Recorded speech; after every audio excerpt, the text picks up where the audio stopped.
2 tonnes au moins à l'hectare. La FNCVPC entend atteindre une production de 1 million de tonnes d'ici 2025. Alors, lorsque vous avez une telle ambition, il faut apporter une nouvelle dynamique de production qui va permettre aux producteurs de relever leur réel potentiel.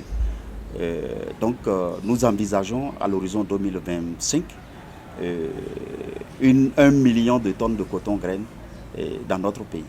La fêtière des producteurs de coton du Bénin va axer la production sur les rendements pour y arriver. Vous avez, par des campagnes passées, on avait la production ou bien était axée sur les superficies. Était sur les superficies, mais actuellement nous avons dit qu'il faut minimiser les superficies et maximiser au niveau des rendements. Donc nous comptons travailler pour amener les producteurs à améliorer leur rendement à l'hectare. Et le rendement moyen que nous objectivons, tourne autour de 2 tonnes à l'hectare. Au moins 2 tonnes à l'hectare.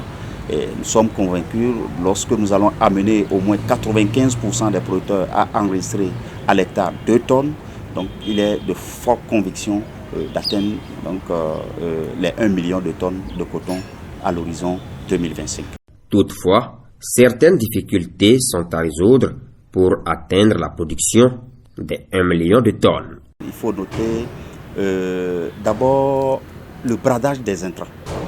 Le bradage des intrants est un phénomène qui est en train de prendre de grandes proportions et qui est de nature à mettre à mal notre filière. Ça, c'est la première difficulté que nous avons relevée. L'autre difficulté est liée au non-respect des itinéraires techniques de production du coton. Vous savez, pour que le cotonnier puisse donner le potentiel de lui-même, il faut observer un certain nombre de pratiques. D'abord, la dose normale qu'il faut apporter en amendement de sol et avec l'engrais chimique. Il faut, à des zones données, nous avons des doses qu'il faut respecter. Aussi bien des traitements phytosanitaires qu'il faut respecter. Et nous avons malheureusement constaté qu'il y a certains de nos producteurs qui n'arrivent pas à respecter ces consignes. Et ce qui fait qu'à des moments donnés, qu'ils ont de faibles rendements.